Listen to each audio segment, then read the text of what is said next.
It's the Commodore from the Clan of the Grey Wolf, and you are watching the weekly Wringer series here on clanofthegraywolf.com. Now, as you can probably tell from my voice and from the lack of videos recently post New Year, I actually am getting over a little bit of the illness that's been sweeping over the East Coast, as you've probably seen in the news. So there's probably going to be a few more sniffles and coughs and bad Commodore voicings on this particular weekly Wringer than many of you are used to. But in any case, I will do my best to continue on. And I think I'm getting much better now, so I think hopefully by next week things will just kind of be back into the normal swing of things. I also have a new camera which I'm going to be using for the weekly Wringer moving forward, but I haven't quite figured it all out yet. So until I have all that stuff figured out, I'll just be shooting things the way that I always have. So a little weaker, a little bit more, I guess, under the weather than I normally am here for the weekly Wringer, but it's not going to stop it for this week. I wanted to make sure that I got into the conversation that you guys have really kept going for a while now since I posted the last weekly Wringer about the way that the internet has affected our minds, and you know, some interesting questions there, and I won't get into all that right now, but we're going to talk about that today. I'll also then ask you guys a question for next week, which I think is you know, another question about commemoration, another question about the mind, but I think in a completely different way. So we're going to keep that kind of thing going, and it has a little bit to do with what I did over my New Year, so I'm going to get into that in a little while as well. Okay. So, as I always do, I'd like to kind of welcome some of the new folks to the community. This week we only have one as far as I can see, which is Ruben. I don't know if that's Ruben, or as in, you know, kind of an interesting take on, you know, my wonderful co-founder, Mr. Rue, or if this person's name is actually Ruben, and then they just found a creative way to say it, or if there's some kind of crazy Scandinavian way of spelling Ruben that I'm unaware of. In any case, Ruben, it's great to have you. I won't make fun of your name anymore because I clearly have no idea what's going on with it. Anyway, welcome to the community. Thank you for being a part of the weekly Wringer, and hope to see you commenting more and more as we go on into future episodes. Okay. Now, last time I asked you guys a question that caused a little bit of an uproar. Not I could say uproar. It didn't really cause an uproar. Several of you commented on the fact that maybe the question wasn't asked in the best way. I get this a lot. Any of you that have watched some of the weekly Wringers understand perfectly well what I mean, and that is that you know, some of the questions that I ask are purposefully ambiguous because I want to see where you guys take it. Some of them are worded poorly because I wasn't really thinking about some of the ramifications. Some of them are just short-sighted, you know, by me, really. I mean, I wasn't really kind of taking into account a lot of the things and directions that we could go in to have some of the conversations we've had here on the weekly Wringer. And so, you know, I want to kind of go back over the question I asked last week. And the question I asked, last time, was really about, is the internet making us dumber?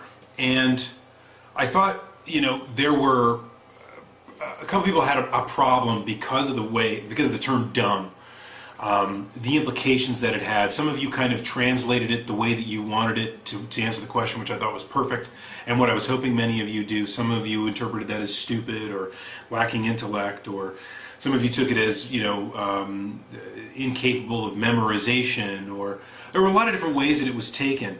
And so, but I wanted to kind of clarify my own part of this. I'm just going to jump right into the definition that I just jumped actually on dictionary.com to go find out what it was and what the definition was. Here's the definition straight from the source on that. Dumb is lacking intelligence or good judgment. Stupid or dull-witted. All right.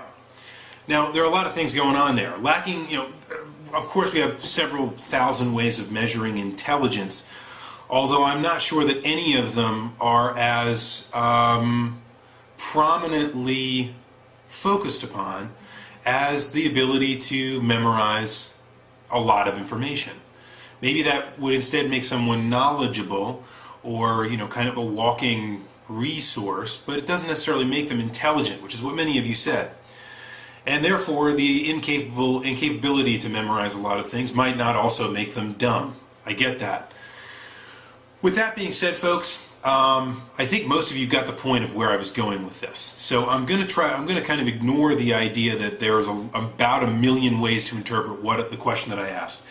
And that there are really a lot of other ways that we could go into this in terms of how this really means. Or what the question really could mean, rather. And instead I'm going to focus on what I think most of you latched onto and what I really meant by the question. Excuse me. The first of many, folks. You have been forewarned. In any case, what I meant was, is the internet somehow becoming a tool within which the entirety of the human race is kind of losing its grip on reality? But really, beyond that, is it helping us kind of unlearn some of the things that we've learned? God, I know that as someone that has studied ontological formations before, I mean, let me tell you, it is. I know that these conversations are full of holes. Anyone that's out there that's a philosophy person, or anyone out there that has taken any time to study really much of anything at a graduate level or beyond, is going to have such a problem with our conversation today and so much of the nomenclature that I'm using here. But in any case, folks, we're just having a good, intelligent conversation among equals here, so that's what it's all about. I'm just going to continue on and try not to get caught up in that. Let me talk about a couple things that flowed through the conversation that I thought was interesting to point out, as I'm doing pretty much for every episode now. One is, many of you thought that the internet really is kind of just a new medium, and therefore it is indeterminate.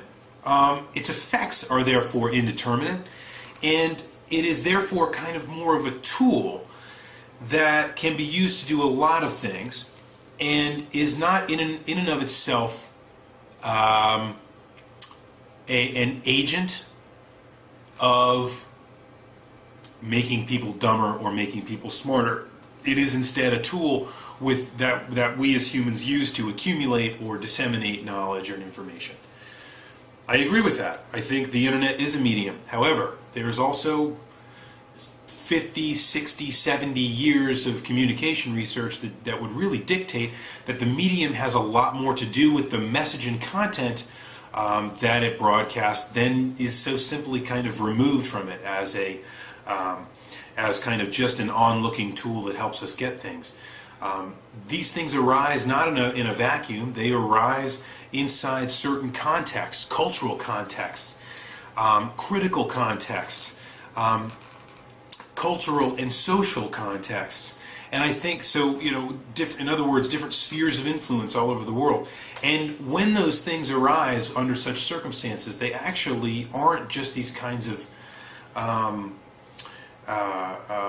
objective reporters, and become something that is a little bit different. It is marked by its own subjectivity.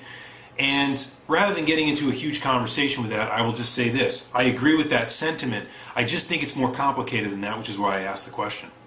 Number two, here's the problem when I say internet now. And I think it's very true of almost anything you could talk about on the web. You could talk about when you say internet, like the web. You could be talking about wikis, or you could be talking about Wikipedia. You could be talking about blogs. You could be talking about applications, so apps, things that we use the internet for, right? Games. Whatever really the internet comes in contact with or enables us to do, we could do an entirely new weekly Wringer question about that particular thing. I've asked a question several times before about online services, Xbox Live, PlayStation, right? The PlayStation Network, these kinds of things, and how they affect the way that our minds work and the way that we play games. We could easily have one of these questions for each of them. Is Xbox Live making us dumber? You could make an argument for that. What I think I tried to do with this question, though, is instead try to limit ourselves to the internet as a whole, which largely, I think, is dictated by the things that disseminate information the quickest, which many of you, excuse me, really keyed up on that very, very early. Wikipedia, Google searching, JSTOR, several places where you could get online references. Those kinds of things are really what I was hinting at. Online libraries, so on and so forth. Those things are really what I was going for, because those are the kind of the dimensions of and mediums that the internet really employs in order to disseminate information. And so you all picked up on that. And it could be all over the place, but I wanted to stay more general and talk about just the internet itself. And realizing that this question came out of something much, much simpler than this. It came out of just kind of a musing about the use of grammar, but I'll get into that in just a minute. Let's get into the contributions from you specifically. The bow tie guy got us kicked off with talking about the internet brings out our inner stupidity. Now, before I agree with that, let me take a step back from bow tie guy's comment and let me see if I can get to what he was actually saying, which is that the internet has the capability to make all of us pretty stupid, but only in as much as it is a reflection of humanity and not some kind of silver bullet to solve all of our problems, the way that the internet has been reflected and built over the many decades now. It is actually a reflection of our inner self. This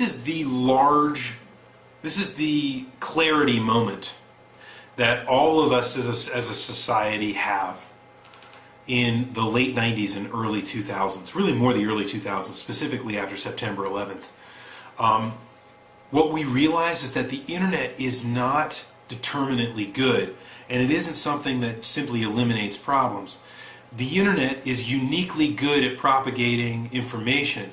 The internet is particularly good at disseminating information and communicating, but the internet is just as good at propagating really bad things as it is really good things.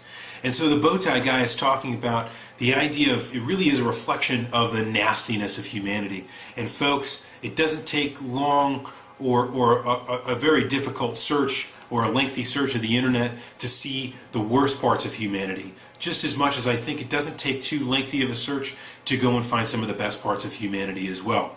And so I think the bow tie guy's point is that the internet has, to this point, probably propagated a lot of really, really horrible things. And unfortunately, much of what is out there is disgusting and terrible, just like everything that's out there from humanity. Most of some of the things that are out there that represent the nature of humanity are awful and dirty and disgusting. But there are many, many, many, many, many great things out there. And I think, to throw it all out would be a tremendous mistake and would be, in the end, not a true embracement of freedom itself, which is something the internet, I think, stands for uniquely. And so I agree with bow tie guy. I think it is a reflection of us. And what a disgusting and pitiful kind of picture that paints about humanity. Sorry, I didn't mean to be a downer. That was just kind of a thought I had.